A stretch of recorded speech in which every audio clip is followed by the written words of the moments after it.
Hi friends, welcome to మా channel. ఈ రోజు మనం చాలా హెల్తీగా, టేస్టీగా ఉండే అరికెల ఉప్మా ఎలా చేసుకోవాలో చూద్దాం. అరికెలు మిల్లెట్స్ తరచూ తీసుకోవడం వల్ల గట్ హెల్త్ మెరుగుపడుతుంది, శరీరానికి అవసరమైన పోషకాలు కూడా అందుతాయి. ముందుగా ఒక టీ గ్లాస్ అరికెలు తీసుకుని 2-3 సార్లు బాగా కడగాలి. తర్వాత వాటిని రాత్రంతా నీటిలో నానబెట్టాలి. ఉదయం ఆ నీటిని వంపేసి మరోసారి ఫ్రెష్ వాటర్తో కడిగి సిద్ధంగా పెట్టుకోండి.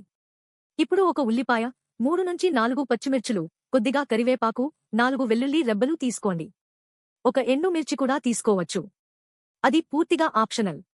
స్టవ్ ఆన్ చేసి ఒక కడాయిలో 2 టేబుల్ స్పూన్ల నూనె వేయండి. ముందుగా పల్లీలు వేసి బాగా వేయించండి. తర్వాత ఆవాలు, జీలకర్ర వేసి చిటపటలాడిన తర్వాత పచ్చిమిర్చి, ఎండుమిర్చి వేయండి. ఇప్పుడు ఉల్లిపాయ వేసి లైట్గా వేయించండి. తర్వాత కరివేపాకు, దంచిన వెల్లుల్లి వేసి మంచి వాసన వచ్చే వరకు కలపండి. ఇప్పుడు తగినంత నీరు పోసి రుచికి సరిపడా ఉప్పు వేయండి.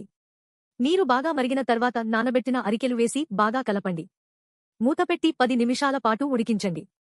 మధ్యలో ఒకసారి కలిపితే సరిపోతుంది. అరికెలు బాగా ఉడికి నీరు ఎగిరిపోయిన తర్వాత స్టవ్ ఆఫ్ చేయండి.